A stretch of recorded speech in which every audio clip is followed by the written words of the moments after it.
There was a meme on the internet about the struggles of being a guy. It went something like, if you're a girl and you're ugly, you have makeup. But if you're a guy and ugly, you're stuck like this. Not anymore, because mani-pedis for guys is now a real thing. Apparently, guys need to work hard on their looks too.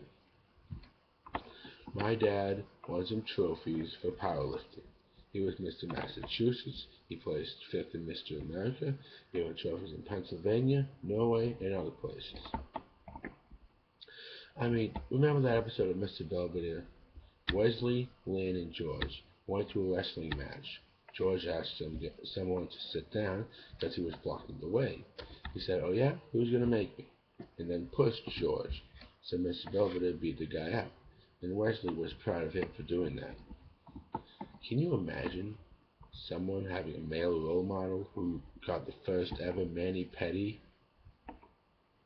I mean, they say we accept gay people because it helps our morale. They say we accept transgender people for our morale. A new study shows that boys are meaner than girls. And if you show up to some place where they're not as tolerant, wearing a dress and your nails are all done, and you're a man, you'll get laughed at or beaten up. And what will that do for your morale? It will probably make you want to kill yourself. Controversial Kids book is back 25 years later. Author Leslie Newman talks about Heather has two mommies, which once inspired political ire. I couldn't articulate this need. Let me articulate what's happening. Babies are discouraged from playing too roughly, kids are discouraged from playing sports, people are discouraged from defending themselves, kids are discouraged from physical activities like sledding. On top of that, we have fat acceptance and multiculturalism. We can't say anything to anyone for fear of offending them. What are we supposed to do? Multiculturalism will be the death of us. And speaking of which, we accept that too because of our morale. But how stupid are we going to look when we finally realize, hey, bringing Muslims who get on welfare and kill us not only isn't good for our economy, it's not good for our morale either.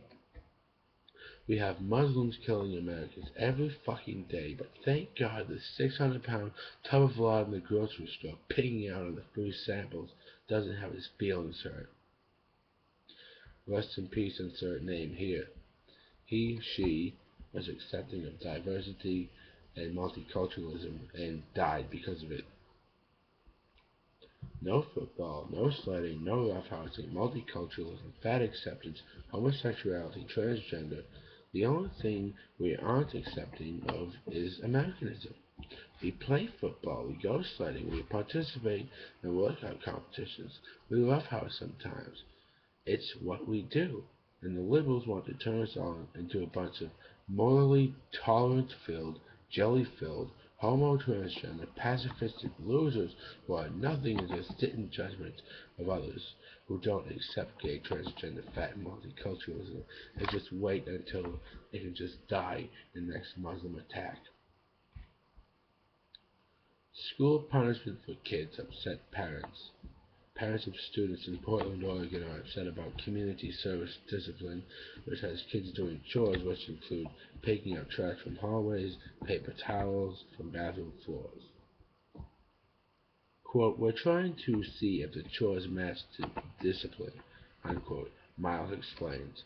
If they make a mess, they have to clean it up. If they hurt someone, they have to apologize. If they are involved in a food fight, and part of the discipline is to correct their behavior by them cleaning it up. But if they're being instructed to instead be cleaning up the restrooms, that's not okay. And what about the whole men should do more dishes that the feminists were complaining about how women do all of the housework? Isn't that wanting to exclude women from doing chores? I mean, it's all just a subtle way of the left-winging liberals saying, we don't like kids, and we're going to make their lives as bad as we can. It's the same thing with taking guns away from the military, and Americans then bringing over Islamic extremists who then kill the unarmed Americans. Leftists do not like us. Obama's stern message to young voters. In an interview, the president says legalizing pot shouldn't be young people's biggest priority.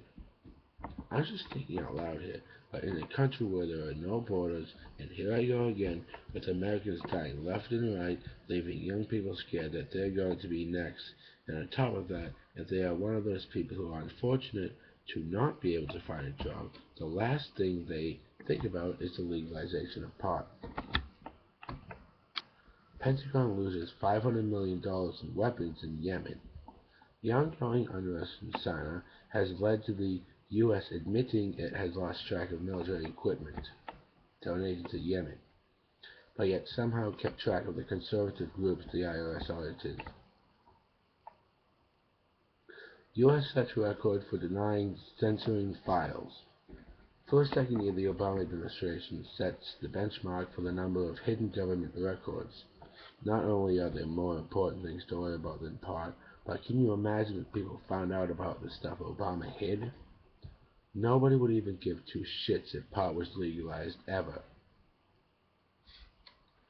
The Associated Press reports potatoes might be evidence in trial. New York. A judge is considering whether 50 pounds of potatoes in a produce box can be used as evidence in the trial of a man accused of killing 6-year-old Ethan Patz in 1979. Pedro Hernandez said he choked Ethan in the basement of a convenience store after luring the boy downstairs with the promise of a soda. He told investigators he put the boy's body in a plastic garbage bag, then put the bag inside of a banana box and walked it about a block and a half away and put it down in an alcove without a trash. The body was never recovered.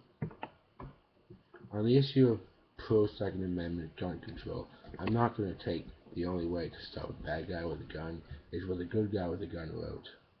I'm just going to say if murderers, rapists, pedophiles, violent jihadi Islamic extremists, which fall into the category of murderers, mentally ill people, and tyrannical governments didn't exist, then neither would the need for guns. Until that day comes, I don't think we will ever be